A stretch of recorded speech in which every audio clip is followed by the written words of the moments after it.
Let me ask you something. Have you ever looked at your schedule and thought to yourself, I literally can't take on any more clients?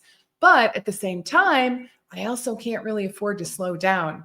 Look, I know you love the work that you do, but your days are packed, your energy's running on fumes, and the idea of growing your income without having to work more hours is probably starting to feel impossible. Well, if that sounds familiar, you are definitely not alone. And luckily, you're in the right place because today we are going to talk all about how to scale your practice beyond one on one so that you can make a bigger impact, increase your income, and finally reclaim your precious time, all without sacrificing the quality of care that you know your clients and patients deserve. Hey there, and welcome. Lesli Bitel here, business strategist and mentor for integrative and functional medicine practitioners and coaches. And I want you to know that I truly have been exactly where you are. I built a successful private practice, but at one point I hit that same wall, fully booked, yet exhausted and stuck in a cycle that just did not feel sustainable. And that's really when I realized that something had to change. Scaling was not just about making more money. Instead, it became about creating a business model that could grow without me being in every single appointment. And once I learned how to do that, I have to tell you, it completely transformed my income, my freedom, and the impact that I was able to have. So let's walk through the 5 key shifts that will help you scale your business beyond one on one work without losing your sanity in the process. Shall we? All right, let's get started. Shift number 1 is to recognize the ceiling you've hit. So, the first step to scaling is recognizing that invisible ceiling that trading time for money creates for you. When every dollar you earn is tied to an hour on your calendar, your growth will eventually stop because you're going to run out of hours. And if you're not careful, you burn out before you break through.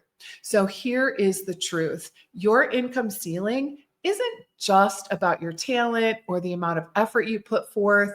It really is about your business model. So if you want different results, honestly, you do need a different structure. Scaling starts by separating your income from your time. Shift number 2, package what you already know.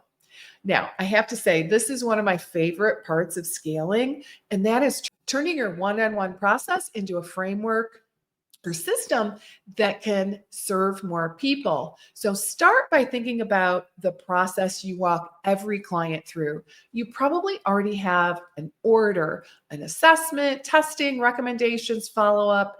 Even if you don't think of it quite that way just yet, I do want you to know that that is your unique protocol or methodology. And it really is what makes your approach different.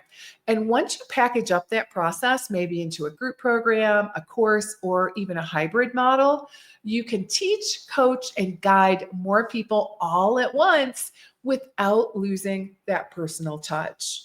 Shift number 3, start with a scalable offer, not a complicated one. And here's where I see a lot of practitioners get stuck because they try to launch like a really big signature program right away, and then they get stuck, they get overwhelmed.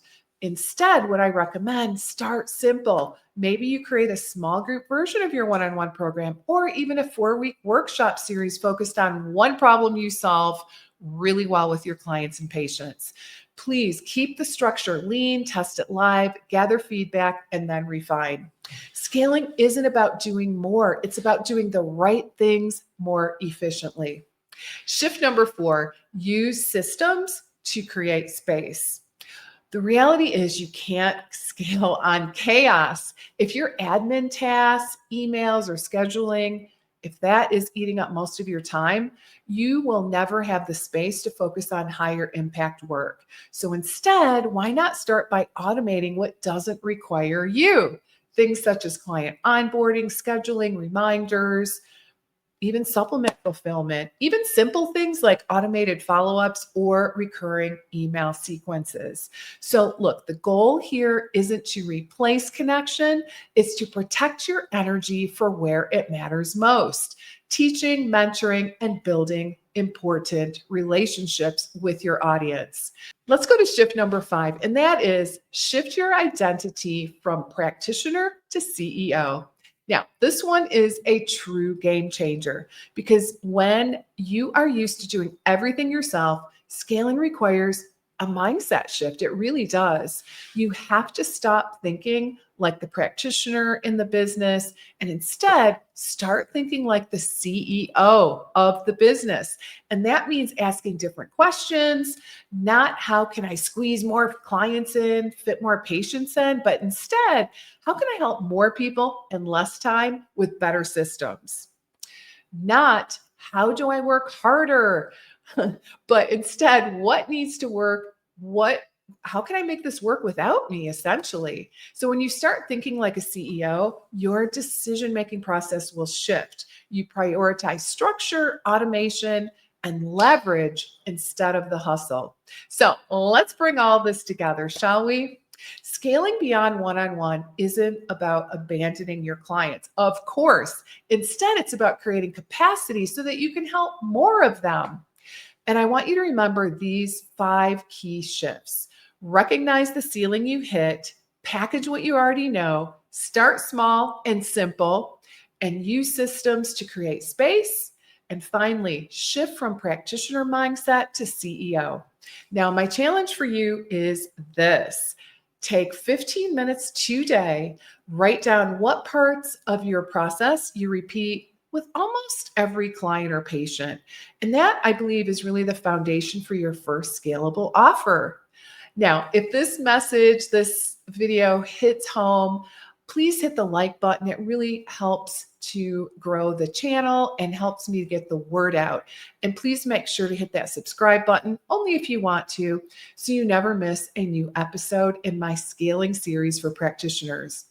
And if you're ready to start designing your scalable business model, be sure to head on over to lesliebitel.com, where you will find lots and lots of free resources, trainings, and templates to help make it happen. And I cannot wait to see you in the next video. In the meantime, please remember, scaling isn't about doing more. It's about building smarter so that you can serve bigger. See you next time.